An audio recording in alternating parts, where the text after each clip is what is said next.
எல்லாரும் வந்திருக்கிறது மிக்க மகிழ்ச்சி. யோவான் புத்தகத்தை குறித்து நாம் படித்துக் கொண்டிருக்கிறோம். இந்த நாள்ல ஜீவ அப்பத்தை குறித்து முக்கியமாக படிக்க போகிறோம். கடந்த வாரத்துல அவர் எதற்காக இயேசு தண்ணீர் மேல் நடந்தார், கலிலேய கடலை குறித்து படித்தோம். இந்த நாள்ல எஞ்சியுள்ள பகுதிகளை நாம் பார்க்கலாம். யோவான் புத்தகம் 20வது பகுதிக்குள்ளாக நம்ம வந்திருக்கிறோம். மெய்யான ஜீவ அப்பம் என்றால் என்ன என்று தலைப்பு கொடுத்திருக்கிறேன். நீங்க அவர் இயேசு கிறிஸ்து ஊழியம் செய்த இடங்களை பார்த்து கொண்டிருக்கிறோம். இதுல பார்த்தீங்கன்னா ஏற்கனவே சமாரியாவில் அவர் ஊழியம் செய்தார். கலிலேயாவை சுற்றியுள்ள கடலை சுற்றியுள்ள பகுதிகளிலே ஊழியம் செய்தார். இன்னும் தெக்கப்போலிங்கிற இடத்துல ஊழியம் செய்தார். புறஜாதிகளின் மத்தியில், அது புறஜாதிகளின் தேசம். 6ஆம் அதிகாரத்தை 71 வசனங்களை நம்ம பிரித்து பார்த்து கொண்டிருக்கிறோம். இதுல இன்றைக்கு 3வது பகுதி ஜீவ அப்பம் விளக்கம். அவர் பரலோகத்திலிருந்து வந்த உண்மையான அப்பம் என்பதற்கான விளக்கத்தினை குறித்து இந்த நாளில் பார்க்கலாம். இது அவர் ஊழியம் செய்த இடங்கள்லாம் பார்த்தீங்கன்னா இந்த சமாரியா நாட்டுல ஊழியம் செய்தாச்சு, கப்பர்நகூம்ல ஊழியம் செய்தாச்சு, பெத்சாதால இந்த கடலை சுற்றியுள்ள பகுதிகளில் ஊழியம் செய்தாச்சு, தெக்கப்போலில ஊழியம், போனீஷியால, அதாவது தீர் சீதோன் பட்டணங்கள் இந்த பக்கம். அப்படியானால் எவ்வளவு துரிதமாக அவர் ஊழியத்தை செய்து கொண்டிருக்கிறார். 3 வருஷத்திற்குள்ளாக நடந்து நடந்து ஊழியங்களை செய்கிறார். அதனால அவருடைய ஊழியத்தின் தன்மையை நன்றாக நாம் புரிந்து கொள்ள முடியும். தொடர்ந்து அது மாதிரி அப்பம் 5 அப்பம் 2 மீனை கொண்ட 5000 பேருக்கு போஷித்தார். இயேசு கிறிஸ்துட்ட ஒரு காரியம் பார்த்தீங்கன்னா, சமாரியா ஸ்திரீ கிட்ட போய் கான்வர்சேஷன் ஆரம்பிச்சு எனக்கு குடிக்கிறதுக்கு தண்ணி தான்னு கேட்டார். அதுல இருந்து ஒரு கான்செப்டை பிடிச்சி அதை பேஸ் பண்ணி ஒரு ஆவிக்குரிய மன்னாவை கொடுத்தார். என்ன? நான் கொடுக்கும் தண்ணீரை கொடுக்கிறவனுக்கு ஒரு காலம் தாகம் உண்டாது, நித்திய காலமாய் ஊறுகிற நீரூற்றாயிருக்கும். அந்த அம்மா சொன்னது கிணத்துல உள்ள தண்ணீர், அவர் சொன்னது அவர் கொடுக்கும் ஜீவ தண்ணீர். எங்கேயுமே அவர் சந்தர்ப்பங்களை பயன்படுத்தி அதற்கு ஏற்றாப்புல சத்தியங்களை கொண்டு வருகிறது பார்க்கலாம். ஒரு கத்து தேர்ந்தவன் தான் இஸ்ரேல்ல, நிக்கதேமு. அவன் ராத்திரி வேளையில வந்தான். அவன் இஸ் எ பைபிள் டீச்சர். அவங்கிட்ட மறுபடியும் பிறக்கத்தை பற்றி பேசினார். அவனுக்கு புரியல. அப்ப அவன் கேட்டான், ஒரு தாயின் கற்பத்தில் மறுபடியும் நுழைந்து எப்படி ஒரு மனுஷன் பிறக்க முடியும்? அவனுக்கு அவ்வளவுதான். அவங்களுக்கு அப்ப அவங்களுடைய standard of understanding is very low. ஏன்னா அதுவரையில் இப்படியான போதனைகள் வரவில்லை. தோராவை தெரியும், பழைய ஏற்பாட்டு சம்பவங்களை தெரியும். யோவான் ஸ்நானன் நீங்கள் மறுபடியும் பிறக்கணுங்கிறத முதல்ல கொண்டு வர்றார் கான்செப்ட். இவரு அதுல இருந்து நிறைய காரியங்களை பில்டப் பண்ணி கொண்டு வந்து இருப்பதை பார்க்கலாம். இப்போ அவர் என்ன செய்யறாருன்னா, போகிற இடங்கள்ல சந்தர்ப்பங்களை பயன்படுத்துகிறார். எல்லா இடங்கள்லயும். இதான் அந்த தெக்கப்போலி பட்டணத்துல செய்த ஊழியம். அடுத்தது நடக்க போகிற சம்பாஷணை 6ஆம் அதிகாரம் 59ஆம் வசனம் சொல்லுகிறது, கப்பர்நகூமில் உள்ள ஜெபாலயத்திலே அவர் உபதேசிக்கையில் இவைகளை சொன்னார். கப்பர்நகூம் உங்களுக்கு நான் ஏற்கனவே இந்த படத்துல காட்டியிருப்பேன், திரும்ப கூட காட்ட விரும்புகிறேன். இந்த இருக்குல்ல, இந்த கடற்கரை பட்டணம் இந்த பக்கம் இருந்தா இருக்கு பாருங்க, கப்பர்நகூம். இந்த இதுல பாத்தீங்கன்னா இந்த சைட்ல வரும், இதுதான் கப்பர்நகூம். இந்த போட்டு போகுது பாருங்க, அது போய் ஜாயின் பண்ணக்கூடிய இடம் தான் கப்பர்நகூம். அங்கதான் இந்த அடுத்தல இனி நடக்க போகிற சம்பவம் நடக்க போகிறது. ஏற்கனவே நான் சொன்னேன், ஜனங்கள் எல்லாம் அவரை காணலன்னு தேடி போறாங்க. எங்க இருந்து? இவரு ஆகாரம் கொடுத்தார இந்த பக்கம் வலது பக்கத்துல இருந்து, அதுல இருந்து இவர் முந்தின நாள் ராத்திரியே போயிட்டாரு. காரணத்தை சொன்னேன். அடுத்த நாள் ஒரு போட்டு வந்துச்சு, அந்த போட்டை எல்லாரும் தேடி போறாங்க. இந்த பக்கத்துல இருந்து இங்க போறாங்க. போன பொழுதுதான் நடக்கிற சம்பவத்தை என்ன பார்க்க போகிறோம். மறுநாளில் கடலின் அக்கறையில் நின்ற ஜனங்கள் அவருடைய சீஷர் ஏறின அந்த ஒரு படவு தவிர அங்க வேற படவும் இருந்தில்லை என்றும், இயேசு தம்முடைய சீஷர்களோட படகுல ஏறாமல் சீஷர் மாத்திரம் போனாருன்னா அவங்க கழுத்தை தெரிஞ்சு போச்சு. அப்ப இவர்களுக்கு தெரியாம ராத்திரி வேளையில தனிமையில போயிருக்கிறார். நான் அதுவும் காரணம் சொன்னேன். தெரியும்படியா போயிருந்தா கூட்டம் அலைமோதி இருக்கும். இப்போ கர்த்தர் சோதனை செய்த பின்பு அவர்கள் அப்போ சாப்பிட்ட இடத்துக்கு சமீபமாய் திபேரியாவிலிருந்து வேறுபடாது. அதாவது இங்க திபேரியா இந்த பக்கம் இருக்குதுதான் திபேரியா இந்த பக்கம். திபேரியால இருந்து சில படம் அடுத்த ஒரு படகு வருது, படகுகள் வந்தது. அப்போ இயேசுவும் சீஷரும் இங்க இல்லாததை கண்டு எங்க இந்த இடத்துல இந்த படகுல ஏறி இயேசுவை தேடிக்கொண்டு கப்பர்நகமுக்கு வந்தார்கள். இங்க இருந்து இங்க வந்தாங்க. திருப்பியும் கடல் கரையிலே அவர்கள் அவரை கண்டபோது, அதாவது இங்க இருந்து இங்க எப்படி வந்தாங்க? கப்பர்நகமும் தான் இருக்குது. அவரை கண்டபோது இதான் அந்த நம்ம பார்த்தோம் அன்னைக்கு இந்த போட்ல எப்படி போனாங்க. ரொம்ப உரிமையா அவர்கிட்ட போய், ரபி நீ எப்பொழுது விட வந்தீரன்னு கேட்டார். என்ன ஒரு கரிசனை பாருங்க. ஆனா இயேசுக்கு நல்லா தெரியும் இவங்க என்ன கரிசனையோடு கேட்கிறாங்க. சிலவங்கிட்ட கேட்கணும், என்ன பிரதர் என்ன விட்டுட்டு வந்துட்டீங்க, அதாவது ஏதாவது காரணம் காரியம் இல்லாம சில ஆள்கள் காரியத்திற்காக நெருங்கி வருகிறது. அது மாதிரிதான் இவங்க. இயேசு அவர்களுக்கு பிரயோஜனமாக, நீங்கள் அற்புதங்களை கண்டதினால் அல்ல, நீங்கள் அப்பம் புசித்து திருப்தி ஆனதினாலே என்னை தேடுகிறேன் என்று மெய்யாகவே உங்களுக்கு சொல்லுகிறேன். இவங்க எதுக்கு இவ்வளவு தூரம் அவரை தேடினாங்க?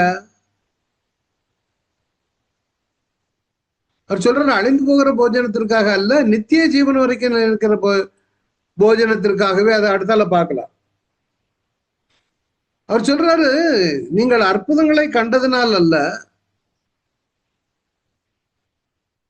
அதாவது அற்புதம் செய்தாரு அப்படி அது இல்ல, அதை விட மெயினா வயர் ரொப்பியாச்சு. அப்போ யூத ரபிமார்களுக்குள்ள ஒரு டீச்சிங் இருக்குது. அதாவது இப்போ அவர்களுக்கு தெரிந்தது, அவங்களுக்கு வனாந்தரத்துல 40 வருஷம் அப்பம் கொடுத்தாரு. ஒரு நாள் 2 நாள் இல்லை. வனாந்தரத்துல ஜாலியா நடந்து வந்துட்டு இருக்காங்க. வானத்துல ராத்திரி காட, பகல்ல காலையில அதிகாலையில மன்னா. இப்போ இவங்களுக்கு அவங்க டீச்சிங்ல என்ன அந்த நாட்கள்ல இருந்துச்சுன்னா, ரபிமார்கள் போதனைன்னா ஒரு மேசியா வருவார், அவர் வரும் பொழுது அவர் ஒரு ராஜாவாக வருவார், அவர் வரும் பொழுது தினமும் மன்னா கொடுப்பார் அப்படின்னு ஒரு டீச்சிங் இருந்துச்சு. இப்போ இவர் ஒரு நாள் கொடுத்த உடனே இவங்களுக்கு ஒரு பயங்கர இது என்னன்னா, ஏற்கனவே அங்க கஷ்டம் ரொம்ப. அன்னைக்கு 5 அப்பமும் 2 மீனும் ஒரு பையன் தான் வச்சிருந்தானே தவிர யார்கிட்டையும் ஆகாரம் இல்லை. அவ்வளவுத்துக்கு செழிப்பு கிடையாது. அப்போ அந்த கடல்ல இருந்து கிடைக்கக்கூடிய மீன் எந்த அளவுக்கு விவசாயம் இருக்கோ தெரியல, கோதுமையில ரொட்டி, அவ்வளவுதான். சோ அப்போ அவங்களுக்கு இன்னும் ஒண்ணு, கிடைக்கிற மீன்ல நிறைய பகுதி ரோமர்களுக்கு போயிடும். டாக்ஸ், மற்ற எல்லாம் டாக்ஸ் கலெக்ட். என்ன டாக்ஸ்? மீன் வாங்கினா சுங்க வரி கட்டணும். சோ அவங்களுக்கு சுலபமான வாழ்க்கை இல்லை, ஒரு கடினமான வாழ்க்கை தான். இப்போ இவர் அற்புதம் செய்த உடனே, ஓஹோ இவர் தான் மேசியா, அதனால நமக்கு இனி டெய்லி ஃப்ரீ ஃபுட்டா அப்படின்னு அவரை ரொம்ப உரிமையா ரபி இவட எப்போ இவ்வளவு வந்தீங்க ராஜா? இந்த நாட்கள்ல எங்க பார்த்தாலும் கவர்மெண்ட பாருங்க, ஃப்ரீ, இலவசம். கூட்டம். ஒரு கட்சிக்காரன் வந்து இவ்வளவு இலவசம் சொன்னா அடுத்தவன் வந்து சொல்லுவான், நான் உனக்கு இது தரேன், அதை தரேன், ஃப்ரிட்ஜை தரேன், வாஷிங் மிஷினை தரேன், அல்லது உனக்கு டிவி தரேன். மனுஷங்களுக்கு ஃப்ரீயா கிடைக்குதுன்னா ஜாலிதான், எங்க போனாலும் அதான் கூட்டம். மலையாளத்துல சன்மானம் வாங்க, நறுக்கெடுப்பு, சீட்டு எடுக்கிறது, சீட்டு போட்டு அதுல இது பண்றது, லாட்டரி சீட்டுல போய் காசை போடுறது, விதைக்காத இடத்துல அறுக்க பாக்குறவன். தேவ பிள்ளைகள் இப்படியான எதிர்பார்ப்புல இருக்கக்கூடாது. இவங்களுக்கு என்னன்னா ஜாலியா சாப்பிட்டுட்டு இருக்கலாம், இவருதான் வந்துட்டார் ராஜா, அப்போ ரோமர்களை நம்பி இருக்க வேண்டாம், இனிமேல் ரோமர்களை எப்படியாவது அகற்ற வேண்டும்.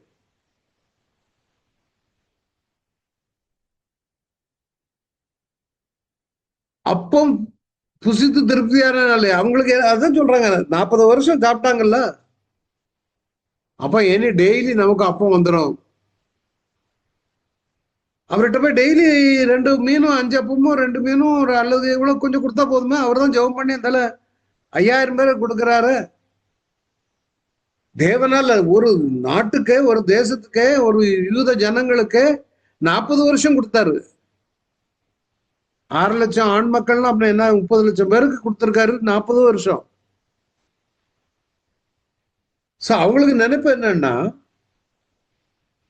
கடல்ல இருந்து மீனும் கொடுத்துருவாரு. ஏன்னா காடையை கொடுத்தவரு மீனை கொடுக்க முடியாதா? அங்க வலைய போடுங்கள்னு லூக்கா 5ஆம் அதிகாரத்துல வலை கிளியத்தக்கதா மீன் பிடித்தார்கள். அப்ப இவங்களுக்கு எல்லாம் ஒப்பிட்டு பார்க்கும் பொழுது நமக்கு மேஜிக் மேன் வந்தாச்சு, இவரு நீ அப்பம் கொடுத்துருவாரு. ஆனா நம்ம ஆளு எப்பேற்பட்டவர் பாருங்க. தண்ணீரை பற்றி பேசும் பொழுது ஜீவ தண்ணீரை குறித்து பேசினார். மறுபடியும் பிறப்பதை குறித்து பேசும் பொழுது நிக்கதேமுக்கு விளக்கம் கொடுத்தார், மறுபடியும் பிறக்கிறது. இங்க இந்த அப்பத்தை குறித்து பேசும் பொழுது நித்திய ஜீவன் வரைக்கும் நிலைநிற்கிற போஜனத்திற்காக கிரியைகளை நடப்பீங்க, அத மனுஷகுமாரன் உங்களுக்கு கொடுப்பார். அதுதான் உடனே அங்க பிடிக்கிறாரு, ஆவிக்குரிய ஜீவன்.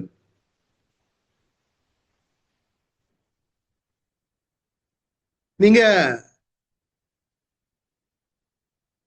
இவருடைய போதனைகள் எல்லாமே, அதாவது எங்க சந்தர்ப்பம் கிடைக்குதோ அங்க வந்து ஆவிக்குரிய போதனையை கொடுப்பதை பார்க்கலாம். அது மாத்திரம் இல்ல, அவர் உங்களுக்கு ஆவிக்குரிய போஜனம் கொடுப்பதற்கு பிதாவாகிய தேவன் முத்தரித்திருக்கிறார்.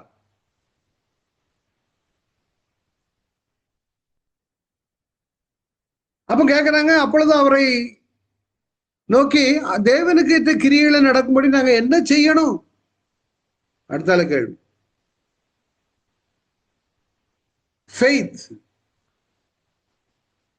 அதனாலதான் நீங்க பாத்தீங்கன்னா பழைய ஏற்பாட்டுல இந்த ஆகாரத்தை குறித்து வரும் பொழுது ஏசாயா 55ஆம் அதிகாரம் முதல் 3 வசனங்கள், ஓ தாகமா இருக்கிறவர்களே, நீங்கள் எல்லாரும் தண்ணீர் நடைக்கு வாருங்கள், பணம் இல்லாதவர்களே நீங்கள் வந்து வாங்கி சாப்பிடுங்கள், நீங்கள் வந்து பணமும் இன்றி விலையும் இன்றி திராட்சை ரசமும் பாலும் கொள்ளுங்கள்,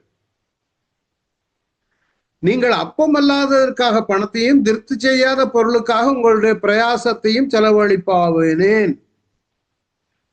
நிறைய பேர் பணத்தை எல்லாவற்றையும் அவசியமில்லாத காரியங்களுக்கு செலவழிப்பாங்க. ஆனா இந்த ஆவிக்குரிய மன்னாவை தவிர்த்து விட்டு உலக மன்னாவிற்காக என்னதான் பாடுபட்டாலும் தேவன் உங்களை ஆசீர்வதிக்க முடியாது. சிலவங்க சொல்லுவாங்க, ஒரு ஜான் வயத்துக்காக தான் நான் உழைக்கிறேன். எல்லாம் உண்மைதான். ஆனா நீங்க ஆவிக்குரிய மன்னாவை உட்கொண்டு உழைத்தால் உலகத்துல கிடைக்க வேண்டிய மன்னா ஒழுங்கா கிடைக்கும், மீதம் எடுக்க முடியும். ரட்சிக்கப்படுவதற்கு முன்னால நான்லாம் ஒண்ணுமே நிச்சயமே முடியாது. இப்ப ரட்சிக்கப்பட்ட பிற்பாடு அப்படி கிடையாது. ரட்சிக்கப்பட்டீங்க, ஆண்டவர் ஆவிக்குரிய மன்னாவை அருந்த ஆரம்பித்து விட்டீர்கள் என்றால். அதனாலதான் சொன்னாரு, நீங்கள் எனக்கு கவனமாய் செவி கொடுத்து நலமானதை சாப்பிடுங்கள், அப்பொழுது உங்கள் ஆத்மா கொழுப்பான பதார்த்தத்தினால், அதான் என்னது, you will be spiritually fat.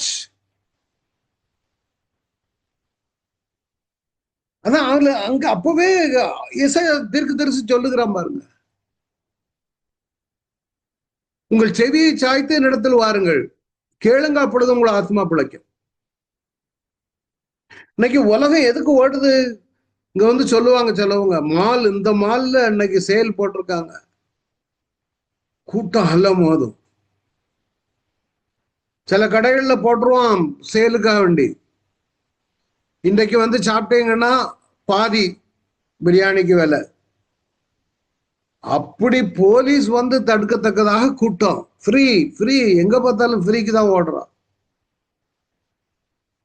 அன்னைக்கு ஒரு கடையில 50 பைசாவுக்கு ஏதோ துணி கொடுக்குறான்னு கூட்டம். போலீஸ் வந்து விரட்ட வேண்டிய சூழ்நிலை. ஜனங்கள் அதை தான் தேடுறாங்க. ஆவிக்குரிய லைஃப் எப்படி இருக்குது? முதலாவது தேவனுடைய ராஜ்யத்தை தேடுங்க, அப்பொழுது இவைகளெல்லாம் கூட உங்களுக்கு, என்னத்தை உடுப்போம், என்னத்தை சாப்பிடுவோம், என்னத்தை செய்வோம், நாளைக்கு தாவீதுக்காரர்ல நிச்சயமான கிருபைகள் உங்களுக்கு நித்திய உடன்படிக்கையாக ஏற்படுத்துவேன். It's very good. ஆவிக்குரிய ஒரு இதை நீங்க தேடணுங்கிறார் ஆண்டவர்.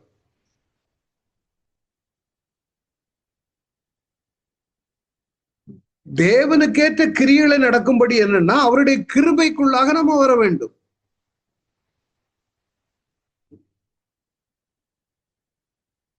அவரை நோக்கி தேவனுக்கேற்ற கிரியைகளை நடக்கும். நாங்க என்ன செய்ய வேணும்? அதான் கேட்கிறோம். அவரை நம்புங்க. அதான் அவருக்கு சொல்றாரு, இயேசு அவர்களுக்கு பிரதித்திரமாக,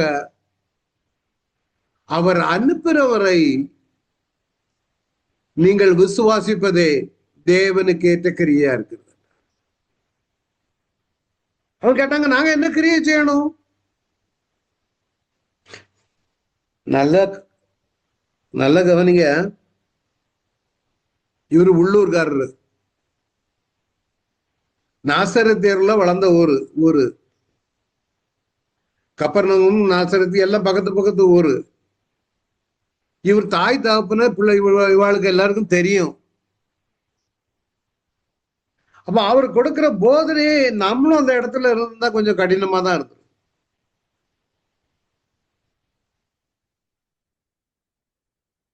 பின்னும் அவங்க கேட்கிறாங்க, அதற்கு அவர்கள் அப்படியான உண்மை விசுவாசிக்கும்படி நாங்கள் காணத்தக்கதாக நீர் என்ன அடையாளத்தை காண்பிக்கிறீர்? இன்னும் அவங்களுக்கு அப்பத்த திராட்சை இத அஞ்சப்ப 2 மீனை கொண்டு போஷித்தது அடையாளமா தெரியவில்லை.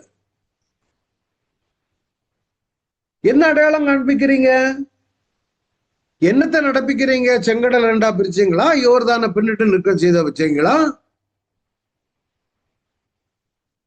அவங்க சொல்றாங்க, வானத்திலிருந்து அவர்களுக்கு அப்பத்திற்கு புசிக்க கொடுத்தார்களே என்று எழுதியிருக்கபடி நம்முடைய பிதாக்கள் வனாந்தரத்தில் மன்னாவை புசித்தார்களே. சரி, அவங்க இங்கிலீஷ்ல போட்டிருக்குது. இந்த லிவிங் பைபிள்ல போனீங்கன்னா அதுல அழகா போட்டிருக்குது, you must show us more miracles if you want us to believe you are the Messiah. நீர் ஒரு மேசியாதான் என்று நாங்கள் உம்மை விசுவாசிக்க வேண்டுமானால் இன்னும் அதிகமான அடையாளத்தையும் அற்புதத்தையும் காட்டுங்க. Moreover, give us free food every day, free bread every day, like our fathers had while they journeyed through the wilderness. எங்களுடைய பெற்றோர்கள் வனாந்தரத்துல பயணம் செய்தும் பொழுது தினமும் மன்னா கொடுத்தீர்களே, அதே போல எங்களுக்கும் மன்னாவை தாருங்கள்.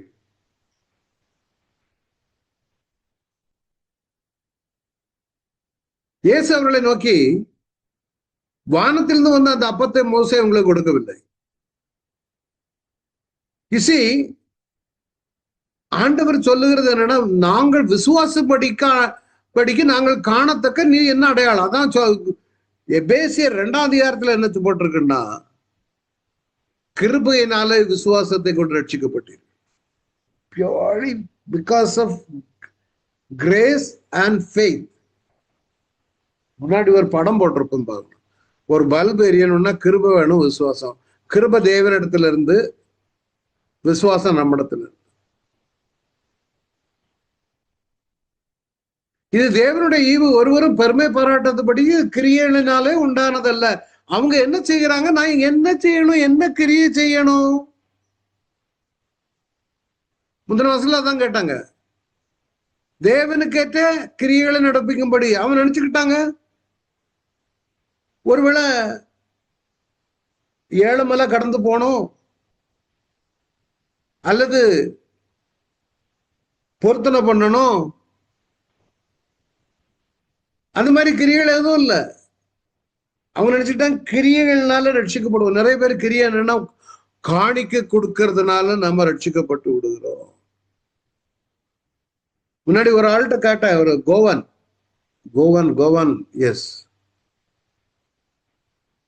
Brother, why don't you come to church? and அவருக்கு இன்வைட் பண்ண, வாங்க, you have to accept Jesus. Brother, I'm not a normal, I'm a very active Christian, you know that. நான் கிறிஸ்தவத்துல பயங்கர பிஸியா இருக்கிற ஒரு மனுஷன். What do you mean, brother? What do you do? Brother, you won't believe in my place in Goa. During Christmas time, I am the one who decorate the whole church. I do everything in the church. I decorate, I carry the crossbearer. நிறைய பேருக்கு அதான் இந்த சேச சபைகள் எல்லாம் இருப்பாங்க, cross bearers. அங்க முன்னால இந்த கிராஸை பிடிச்சிட்டு போவாங்க. அது they are so proud of it. நான் எங்க சர்ச்சில் நான் தான் ஃபுல்லா கம்ப்ளீட்டா டெக்கரேட் பண்ணோம், எல்லாம் பண்ணுவேன். அப்படி ஒரு கூட்டம் இருக்கிறாங்க. இன்னொரு கூட்டம் தசோபாகம் கொடுக்கிறோம் நாங்க, பக்கா. இன்னொரு கூட்டம் எங்க தாத்தா பிரீச்சர், எங்க அப்பா பிரீச்சர், நாங்க பாஸ்டர் ஃபேமிலி அப்படின்னு ஒரு நம்பிட்டு இருக்காங்க. இதெல்லாம் கிரியைகளுக்கு கீழே வருமே தவிர இது ரட்சிப்பை கொண்டு வராது.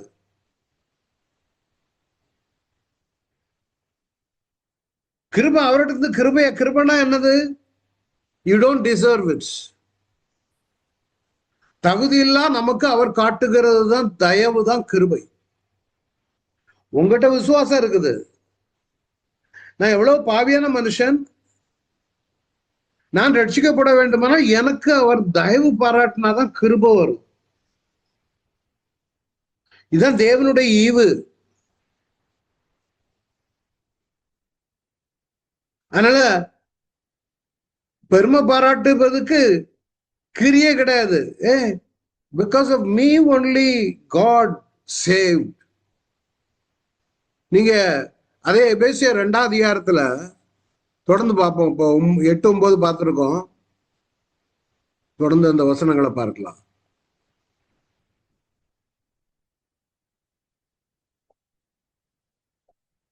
ஓகே, எங்க இருக்கோம்? 8, 9 முடிஞ்சுதா? ஒருவரும் பெருமை பாட்டால் கிரியைகளினால் உண்டானதில்லை.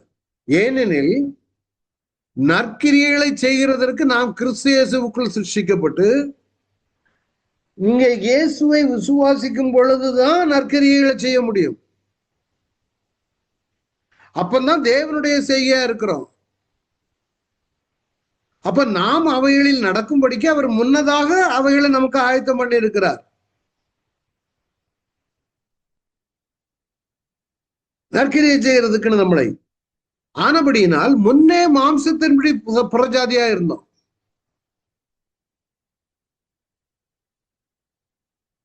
விருத்த சேதனுடைய யூதர்கள் நம்மள விருத்த செல்லம் செய்யாதவர்கள் என்ன சொன்னாங்க? கிறிஸ்துவ சேராதவர்களா இருந்தோம், இஸ்ரவேலுடைய காணியாட்சிக்கு புறம்பானவர்களா இருந்தோம், வாக்கு தத்துவத்தின் உடன்படிக்கைக்கு அந்நியரா இருந்தோம், நம்பிக்கை இல்லாதவர்களா இருந்தோம். இந்த உலகத்துல தேவனற்றவர்களா இருந்தோம். யோசிச்சு பாருங்க, அப்படிதான் இருந்தோம், நோ டவுட். ஆபிரகாமுக்கு சொன்னது நமக்கு வந்தது இந்த இயேசு கிறிஸ்துவின் மேல நீங்க விசுவாசம் வைத்தனால எப்பவும் அதான் போதிக்கிறது. பூமியில் உள்ள வம்சங்கள் எல்லாம் உன் மீது மூலம் ஆசீர்வதிக்கப்படும். எப்படி? நாம நீங்க யோசிச்சு பாருங்களேன், நம்ம விருத்த சேதனம் கிடையாது, எங்கேயோ ஒரு ஊர்ல பிறந்தோம்.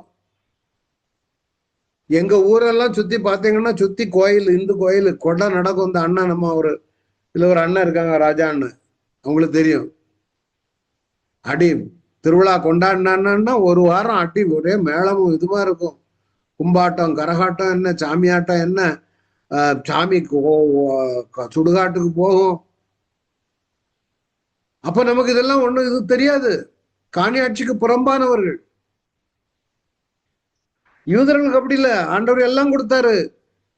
யூதர்கள் மாசந்தோறும் வருஷத்துல 3 தரம் பண்டிகை கொண்டாடுவாங்க. பண்டிகை இருக்குது, தின பண்டிகை இருக்குது, வார பண்டிகை இருக்குது, ஓய்வு நாள் பண்டிகை இருக்குது. அவங்களுக்கு பிரமாணம் கையில கொடுத்தாரு. நமக்கு ஒண்ணும் கிடையாது, நமக்கு வாக்குத்தத்தம் கிடையாது, நம்மோட கூட ஒரு உடன்படிக்கை பண்ணல, ஒரு நம்பிக்கை கிடையாது. நிறைய மதங்கள்ல பாருங்க, இஸ்லாமியர் மதங்கள்ல ஒரு குழந்தையோ அல்லது யாரோ இறந்து போனா அல்ஹம்துலில்லாஹ் அப்படின்னு சொல்லிட்டு போயிடுவாங்க. அவங்களுக்கு தெரியாது குழந்தை எங்க போயிருக்குன்னு தெரியாது.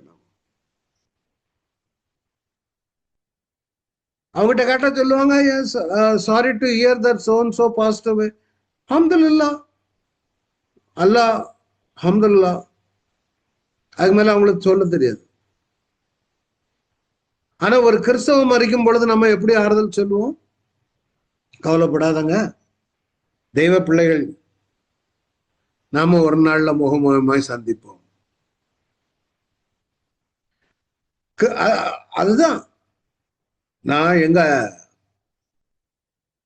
அம்மா இறந்துருக்கும் போது, எங்க அம்மா ஒரு களக்காடுங்கிற ஒரு ஊர்ல பெந்தைகோஸ்து சபையில் ரொம்ப ஆக்டிவ், ரொம்ப வருஷமா எங்க ஊரே மாத்தி போயிட்டாங்க. திருக்கரங்குடிங்கிற ஒரு ஊர்ல இருந்து களக்காட்டுக்கு சபைக்காக வேண்டிய போனேன்.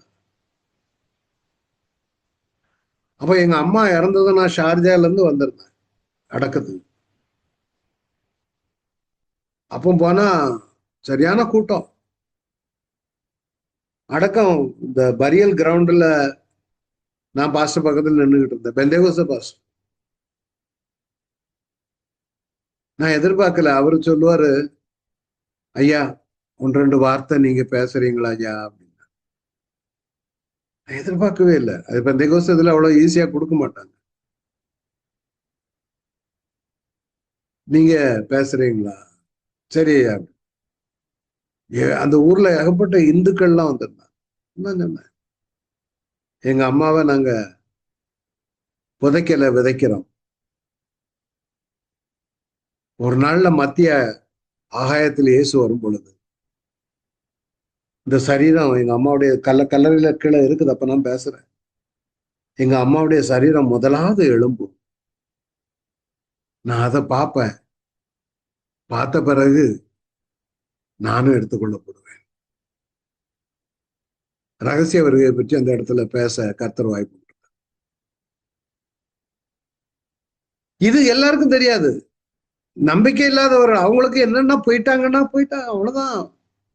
ஆனா நமக்கு நம்பிக்கை, அவங்க தேவனுடைய சன்னிதானத்தில் இளைப்பாரி கொண்டிருக்கிறார்கள். அந்த டீச்சிங்கை தான் ஏசப்பா முதல்ல அங்க கொடுக்கிறாரு. இப்போ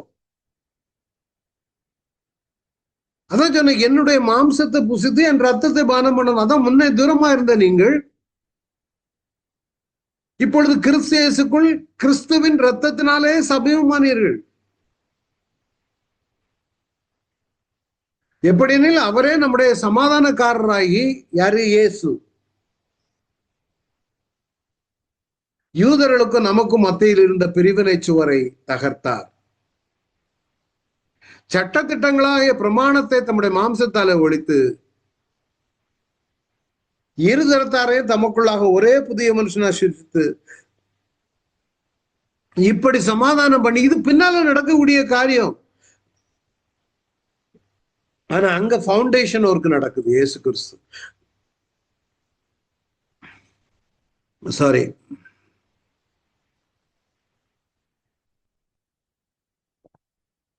பகையை சிலுவையினால் கொண்டு அதனாலே இரு தரத்தாரையும் ஒரே சரீரமாக தேவனுக்கு ஒப்புரவாக்கினார். அப்ப கிரியைகள்ங்கிறது விசுவாசம் தான். விசுவாசம் நமக்கு இருக்க வேண்டும்.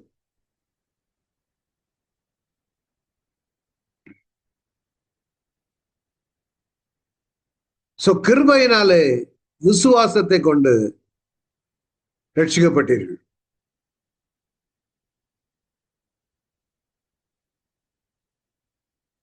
வானத்திலிருந்து அவர்களுக்கு அப்பத்தை இந்த வசனம் வர்றதுக்கு வானத்திலிருந்து அவர்களுக்கு அப்பத்தை செய்ய கொடுத்தார். அந்த சம்பவத்தை உங்களுக்கு கொண்டு போக விரும்புகிறேன்.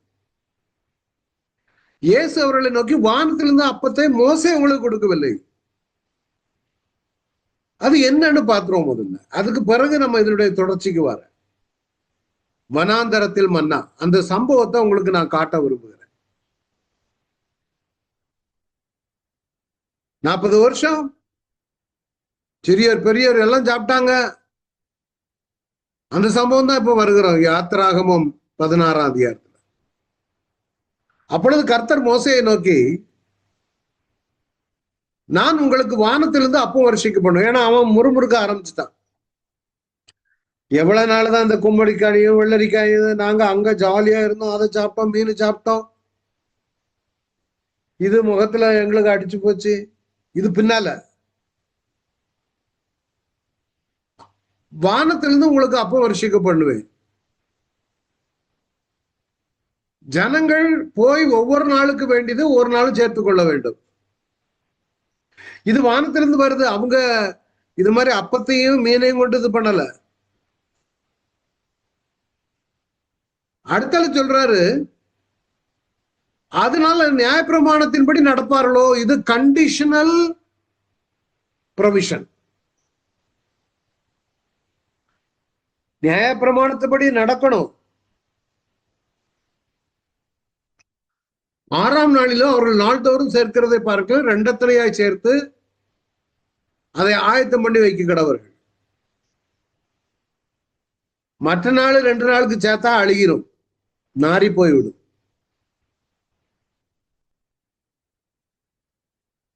அப்புறம் சொல்றாரு பாருங்க, மோசையும் ஆரோனும் இஸ்ரவேல் புத்திரரை எல்லாரையும் நோக்கி, கர்த்தர் உங்களை எகிப்து தேசத்திலிருந்து புறப்பட பண்ணினோம் என்பதை சாயங்காலத்தில் அறிவீர்கள். விடியற் காலத்தில் தேவனுடைய மகிமையை காண்பீர்கள்.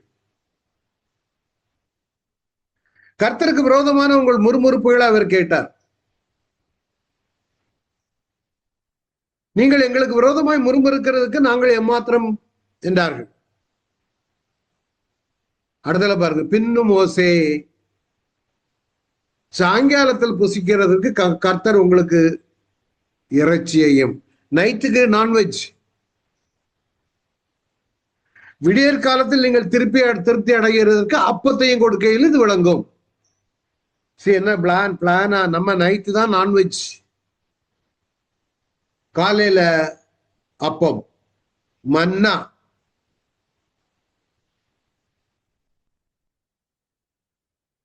சொல்றாங்க, நீங்கள் முறுமுறுத்து, நீங்க உங்க முறுமுறுப்பெல்லாம் அவர் கேட்டாரு. கர்த்தருக்கு விரோதமான முறுமுறுப்பு அது.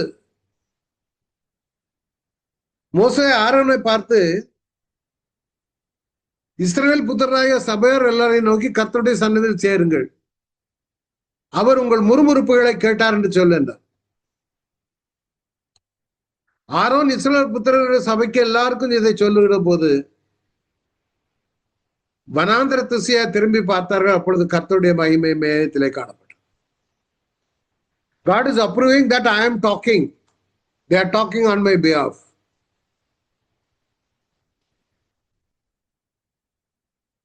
தொடர்ந்து பாருங்க, கர்த்தர் மோசையை நோக்கி, இஸ்ரவேல் புத்திரன் முறுமுறுப்புகளை கேட்டிருக்கிறேன். நீ அவர்களோட பேசி சாயங்காலத்துல இறைச்சியை புசித்து விடியற் காலத்தில் அப்பத்தால் திருப்தியாகி நான் உங்கள் தேவனாகிய கர்த்தர் என்பதை அறிந்து கொள்வீர்கள் என்று சொன்னார். சாயங்காலத்துல காடைகள் வந்துட்டு இடுப்பளவு, விடியற் காலத்துல பனி, பாளையத்தை சுற்றிலும் பனி, பனி பெஞ்சு கிடக்குது. வெயில் அடிச்சதும் அந்த பனி அப்படியே உருகி போகும்போது இதோ வனாந்தரத்தின் மீதங்கும் உருட்சியானது ஒரு சிறிய வஸ்து, உறந்த பனிக்கட்டி பொடியத்தனையாய் தரையின் மேல் அப்படியே உருண்டை உருண்டை சின்ன சின்ன பால் மாதிரி, கொத்துமல்ல மாதிரி. இஸ்ரவேலர் அதை கண்டு அது இன்னது என்று அறியாதிருந்து ஒருவரை ஒருவர் பார்த்து இது இன்னது. இங்கிலீஷ்ல அதை அழகா சொல்லுவாங்க, what is this? Manna means what is this, what is this. அப்பொழுது மோசே அவர்களை நோக்கி, இது கர்த்தர் உங்களுக்கு புசிக்க கொடுத்தார். அங்க அவங்க பேசிட்டு இருக்கிறது என்ன? மோசே எங்களுக்கு கொடுத்தார், மோசே வழி நடத்தி வந்தார், கொடுத்தது கர்த்தர். ஏன்னா நீங்க சாப்பிட்டு முடியும் போது நான் உங்கள் தேவனாகிய கர்த்தர் என்பதை அறிந்து கொள்வீர்கள். இன்னும் உங்களுக்கு அந்த தேவனாகிய கர்த்தர் கொடுத்தாருன்னு அவங்களால ஏற்றுக்கொள்ள முடியல. அதுக்கு முன்னால சொல்லிச்சு, நீங்க தேவனுடைய மகிமையை காண்பீர்கள். காலையில வானத்துல கர்த்தருடைய மகிமை காணப்பட்டுச்சு. இந்த முன்னால பாருங்க, எந்த வசனம்? 7ஆம் வசனம், விடியற் காலத்தில் கர்த்தருடைய மகிமையை காண்பீர்கள். கர்த்தர் உங்களை அழைத்து கொண்டு வந்தாருங்கிறது உங்களுக்கு தெரியும். மேகத்துல மகிமை. நான் அப்புறம் 11ஆம் வசனத்துல பாருங்க, இது இறைச்சி சாப்பிட்டு அப்போ திருப்தியாகி இருக்கும் பொழுது நான் உங்கள் தேவனாகிய கர்த்தர் என்பதை அறிந்து கொள்வீர்கள் என்று சொல்லுங்க. மோசே திருப்பியும் எம்பசைஸ் பண்றாரு, இது கர்த்தர் உங்களுக்கு புசிக்க கொடுத்தா அப்பம். அததான் ஏசப்பா சொல்றாரு, என் தேவன் உங்களுக்கு கொடுத்தார்.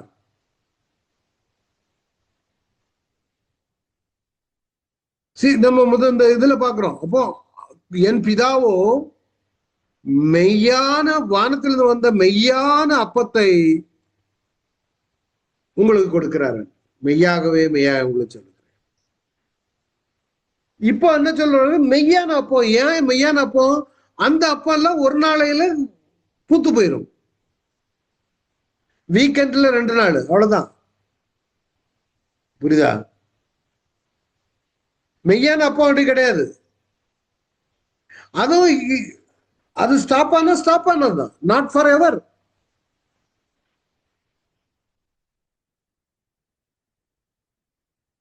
ஆனா வானத்திலிருந்து உலகத்திற்கு ஜீவனை கொடுக்கிற அப்போ நான் எப்படின்னா,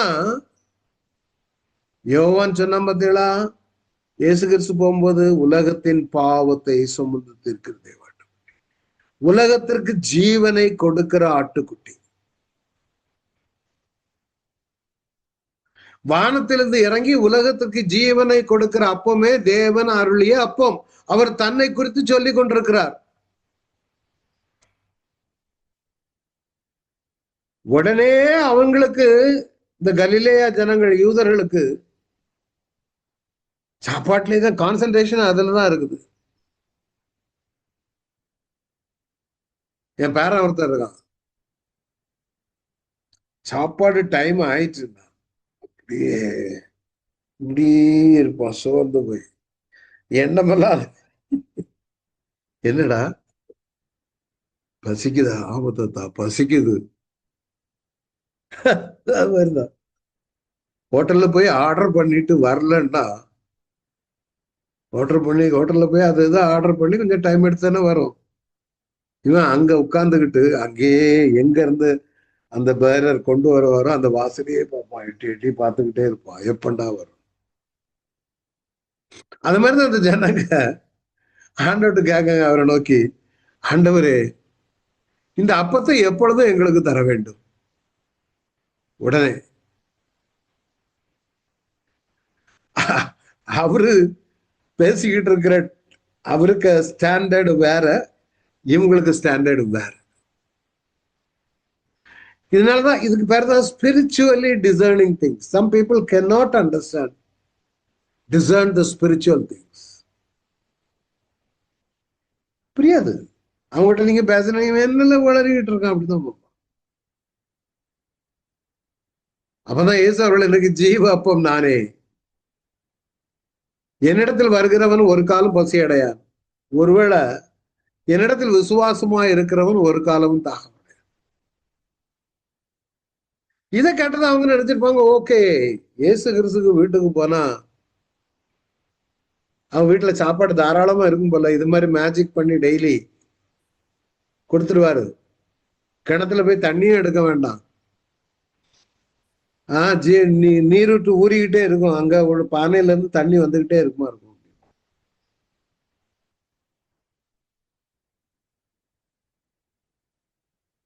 ஆனா இது இது கொஞ்சம் கடினமான உபதேசம். நம்ம அந்த இருந்த இடத்துல இருந்தாலும் கொஞ்சம், ஏன்னா நம்ம ஒரு உள்ளூர் ஆளு பார்த்தீங்களா, உள்ளூர் மாட்டுக்கு விலை போகாது. அடுத்த ஊர்ல இருந்து ஒருத்தன் வந்து பேசினாலும் ஓரளவுக்கு நம்புவாங்க. இவர் தச்சன், யோசேப்புடைய பையன். இப்ப இவரு அவங்களுடைய இருதயத்துல சத்தியத்தை அடிச்சு ஜெயம் பெற்று வரணுமானால் ஒரு பெரிய பாடுதான், விளையாட்டுக்காரி. அவன் சொல்றாரு, என்னை கண்டிருந்து விசுவாசியாமல் இருக்கிறீர்கள் என்று உங்களுக்கு சொன்னேன். அவங்க என்ன பார்த்திருக்காங்க இதுவரை? சமுத்திரத்தில் நடந்தது கேள்விப்பட்டிருப்பாங்க, மன்னாவை கொடுத்தாரு, அற்புதங்களும் நடந்துச்சுதான் அப்பப்போ. ஆனால் ஜீவன் அப்போ இவர்தான் என்று இன்னும் அவங்களுக்கு ஏற்றுக்கொள்ள முடியல. தொடர்ந்து சொல்றாரு, பிதாவானவர் எனக்கு கொடுக்கிற யாவும் என்னிடத்தில் வரும். யார கொடுப்பாரு தெரியுமா? அவரை விசுவாசிக்கிறவர். பிதாவானவர் தான் செய்யறது அந்த வேலை. சிலது ஸ்பிரிச்சுவலி டிசர்ன் பண்ண தெரியாதவங்க அவரிடத்துல போக மாட்டாங்க. ஒரு கூட்டம் இருக்கிறாங்க, சத்தியம் தெரிஞ்சவங்க வந்து பாவத்தை உடனே பயந்து போய் அவர்கிட்ட போக மாட்டான். நிறைய பேர் அப்படி இருக்காங்க. ஆனா பிதாவானவர் ஒரு மேல யாரு கிருபை காட்டுகிறாரோ அவனிடத்துல வருவான். என்னிடத்தில் வருகிறவன் நான் புறம்பே தள்ளுகிறது. இங்க 3 காரியம் சொல்றாரு. என்னிடத்தில் வருகிறவனை நான் புறம்பே தள்ளுவதில்லை. இது பாயிண்ட் கீழே வருது. என் சித்தத்தின்படி என்னை அனுப்புறவருடைய சித்தத்தின்படி செய்யவே நான் வானத்திலிருந்து இறங்கி வந்தேன். அவரிடத்த ஒரு கடவை நீங்க போயிட்டீங்கன்னா உங்களை புறம்பே தள்ளுவதே கிடையாது. அதான் முதல் பாயிண்ட். 2வது, அவர் என்ன செய்வார்? அவர் எனக்கு தந்தையுள்ள ஒன்றை நான் இழந்து போகாமல், 2வது அவைகளை எழுப்புவதே என்னை அனுப்பின பிதாவின் சித்தமா இருக்கிறது.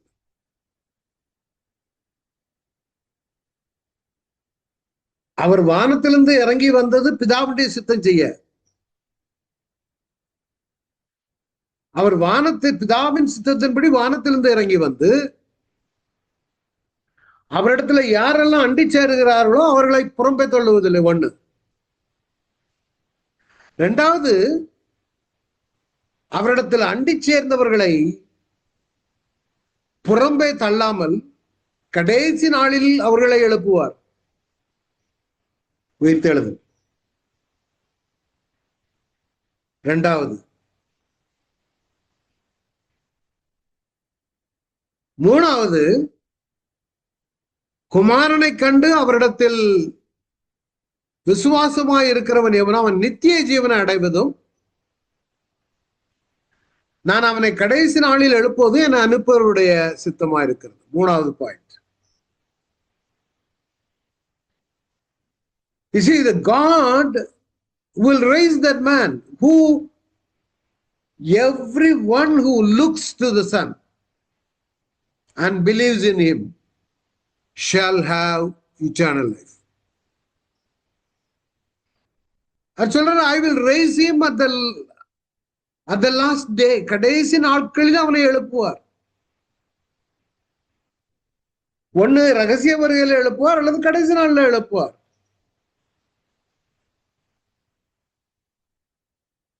இப்பதான் அந்த டீச்சிங் உள்ளுக்கு போய்கிட்டு இருக்குது. புரியுதா?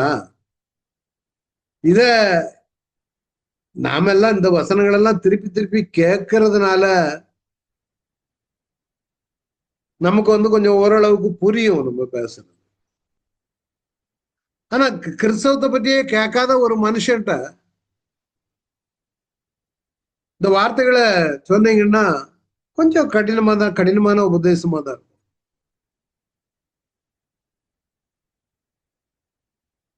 ஏன்னா அவங்க யூதர்களுக்கு மிகப்பெரிய பண்டிதர்கள் நினைப்பு, புத்திசாலிகள், தேவஞானம் உள்ளவர்கள் இல்லைங்கள. ஏன்னா அவங்க ஜெபாலயங்கள்ல வாரந்தோறும் இந்த 5 ஆகமத்தை வருஷம் முழுவதும் கம்ப்ளீட்டா கவர் பண்ணுவாங்க. சும்மா இல்ல, அவங்க யூதர்களுக்கு அவங்களுக்கு ஸ்ட்ரிக்ட் லா இருக்குது. பழைய நியாயப்பிரமாணத்தை ஸ்ட்ரிக்டா ஃபாலோ பண்ணக்கூடியவங்க. நம்ம கிட்ட நியாயப்பிரமாணமும் கிடையாது, கிறிஸ்தவத்துல ஃபாலோ பண்றதும் கிடையாது. எல்லாம் இருக்காங்க, ஆனா ரொம்ப வரலுட்ட எண்ணக்கூடியவங்க அளவுல தான் இருப்பாங்க. அதனால யூதர்கள் கேட்கிறாங்க, நான் வானத்திலிருந்து வந்த அப்பம் என்று அவர் சொன்னது நிமித்தம் யூதர்களும் அவரை கொடுத்து முறுமுறுக்கிறாங்க.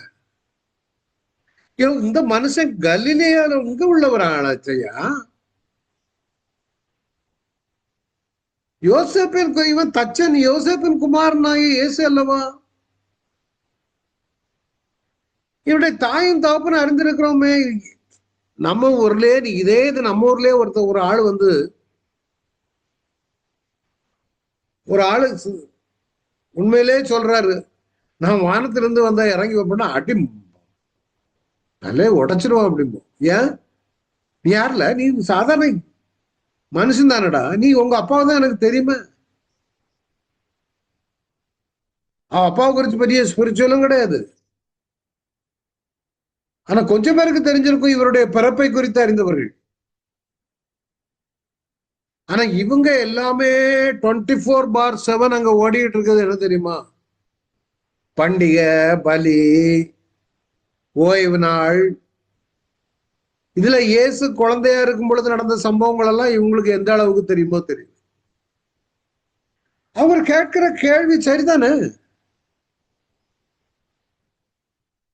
அவர் பின்னாட்கள்ல செய்து முடித்து உயிர் தெழுந்து நிரூபித்து அதுக்கு பிறகு சத்தியம் உறுதிப்படுத்தப்பட்டு பவுல் அதை பிரசங்கிச்சு நம்மகிட்ட இன்னைக்கு நாம ஏற்றுக்கொண்டிருக்கிறோம். காரணம் இவ்வளவு படிகளை தாண்டி நம்ம வந்தது. அதனால சும்மா அவங்கள நம்ம குற்றமும் சொல்ல முடியாது. யூதர்கள் முறுமுறுக்கிறாங்கன்னா காரணம் இந்த பையன் நம்ம தெருவுல ஓடிக்கிட்டு இருந்த பையன் அல்லவா? இவன் எப்படி வானத்திலிருந்து வந்த அப்பமாக இருக்க முடியும்? இல்லையா?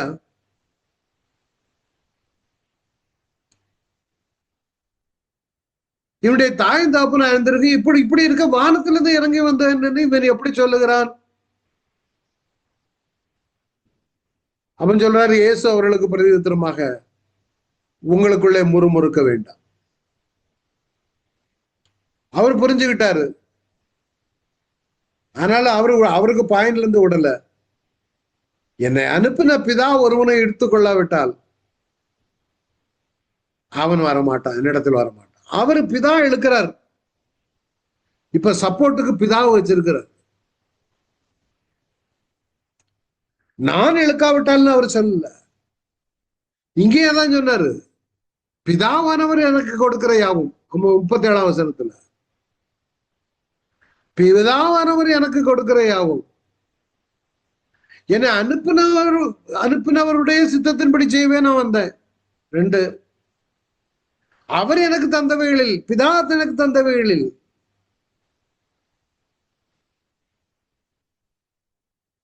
கடைசி நாள்ல நான் எழுப்பது அவருடைய சித்தம். எல்லாமே அவர் தான் He is bringing the Father is the supportive evidence.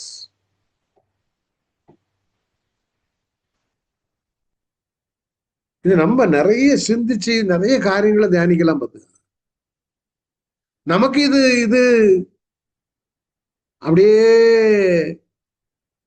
கேக்ல நைஃப் இறங்குன மாதிரி அழகா இறங்கும், புரியும். நமக்கு பைபிள் ஸ்டடி இல்ல ரெகுலரா வரப்போ உங்களுக்கு புரியும். இது உலகத்தாருக்கோ ஈவன்ல சபையாருக்கோ புரியாது. ஏன்னா அவருடைய இடத்துல இருந்து நாம பார்க்கும் பொழுது எப்படி வானத்திலிருந்து இருந்தாலும் இறங்கி வந்தாரு.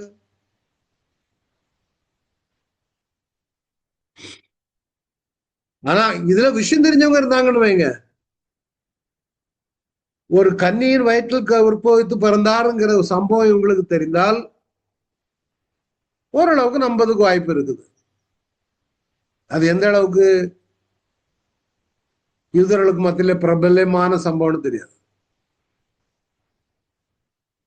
ஆனா மத்தேயு எழுதிட்டாரு, அவளுக்கெல்லாம் தெரியும். யூதர்களுக்கெல்லாம், அவங்க சிஷ்யர்களுக்கெல்லாம் தெரியும். ஏன்னா எல்லாம் மத்தேயு மார்க்க எல்லாத்துலயும் பார்க்கலாம். அப்போ ஒருவன் என்னை அனுப்பின பிதா ஒருவனை எடுத்துக்கொள்ளாவிட்டால் அவன் என்னிடத்தில் வரமாட்டான். நான் கடைசி நாளில் நான் அவனை எழுப்புவேன். என்னை அனுப்பின பிதா ஒருவனை எடுத்துக்கொள்ளாவிட்டால் வரமாட்டான். ஆனா யார் ஆண்டவர் எடுத்துக்கொள்ளுகிறாரோ அவனை கடைசி நாளில் எழுப்புவேன். 45 எல்லாரும் தேவனாலே போதிக்கப்பட்டிருப்பார்கள் என்று தீர்க்கதரிசிகள் ஆகமத்தில் எழுதியிருக்கிறது. ஆகையால் பிதாவினிடத்தில் கேட்டு கற்றுக்கொள்ளுகிறவன் எவனும் என்னிடத்தில் வருகிறான். அப்ப அந்த ஆகமத்தை அடுத்தால எங்க கொண்டு வர்றாருன்னா, the word of God, வேத வாக்கியங்களை கொண்டு வர்றார். ஒரு சீச்சர்களுக்கு அவர் உயிர் தெழுந்த பின்பு அந்த வசனத்தை கொண்டு வந்துதான் பேசினார். பிரமாணங்களிலும் சங்கீதங்களிலும் தீர்க்க தரிசனங்களிலும் என்னை குறித்து சொல்லி இருக்கிறதே. அதான் சொல்றாரு, தீர்க்க தரிசிகளின் எல்லாரும் தேவனால் போதிக்கப்பட்டிருப்பார்கள் என்று தீர்க்க தரிசிகளின் ஆகமத்தில் எழுதியிருக்கிறதே. எல்லாரும் உங்களுக்கு போதிக்கலையா? உங்களுக்கு அந்த போதனை தெரியவில்லையா? நான் வருவேன். ஏன்னா இன்னைக்கு ஏசாயா 53 அதிகாரத்தை யூதர்கள் வாசிக்க மாட்டாங்க. அதை வாசிச்சா இயேசுதான் அப்படின்னு கன்ஃபார்ம் ஆயிரும். அவங்களுக்கு இயேசு தேவனால் அனுப்பப்பட்டவர் அல்லன்னு தான் சொல்லிக்கிட்டு இருக்கான். இப்போ he is bringing supportive evidence. The word of God as the supportive evidence. தீர்க்கதரிசிகளின் ஆகமத்தில் எழுதியிருக்கிறதே. ஆகையால் பிதாவிடத்தில் கேட்டு கற்றுக்கொள்ளுகிறவன் எவனே நடத்தில் வருகிறான். அப்படின்னா பிதாவிடத்தில் கேட்டுன்னா ஆகமத்தை வாசித்து.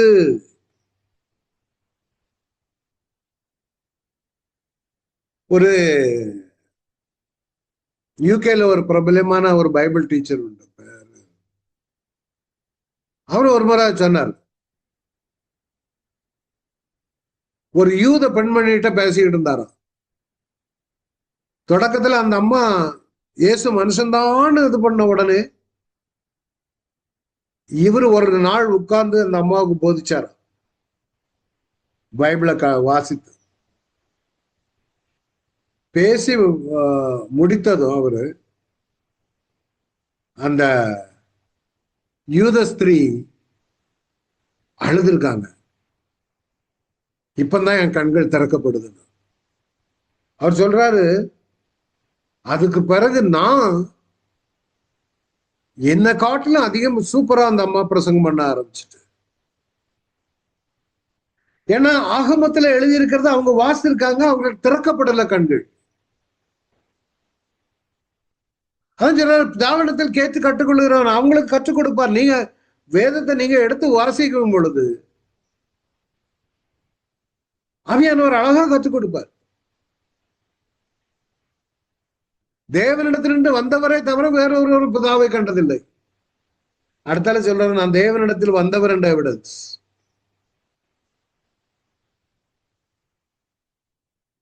என்னிடத்தில் விசுவாசமா இருக்கிறவனுக்கு நித்திய ஜீவன் உண்டு, மெய்யாகவே மெய்யாகவே உங்களுக்கு சொல்லுகிறேன், ஜீவாப்பம் நானே.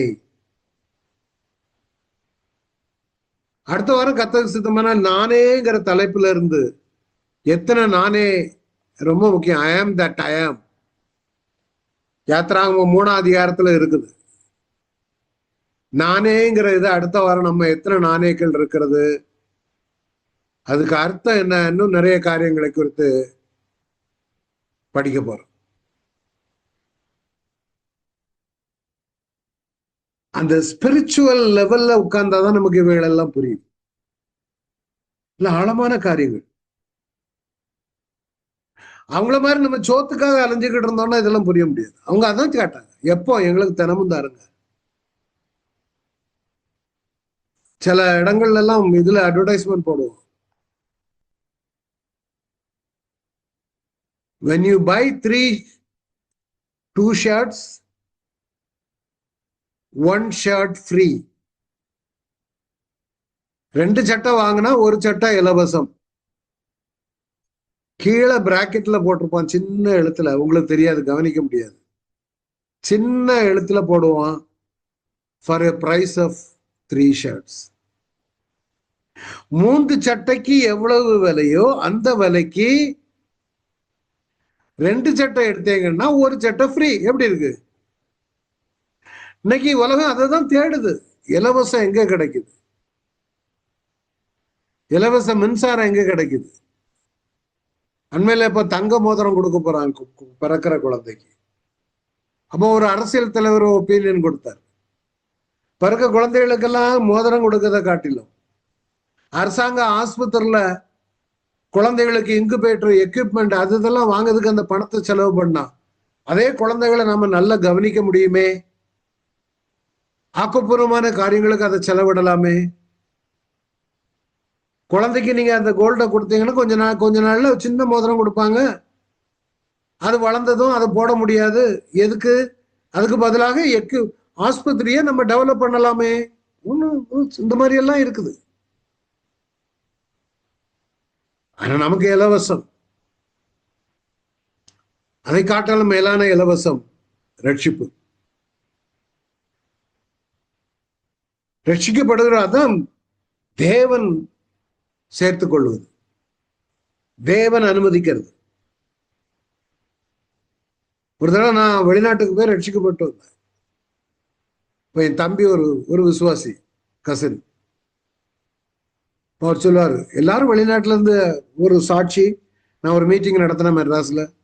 அந்த மீட்டிங்ல சொல்றேன், எல்லாரும் வெளிநாட்டுல இருந்து வரும்பொழுது பொண்ணு பொருள் வாங்கிட்டு வருவாங்க, ஆனா அண்ணன் ரட்சிப்பா வாங்கிட்டு வந்திருக்காங்க. Yes, that is more precious than anything else in the world. என்னை விசுவாசிக்கிற மரித்தாலும் பிழைப்பார். ஜெபம் பண்ணோமா?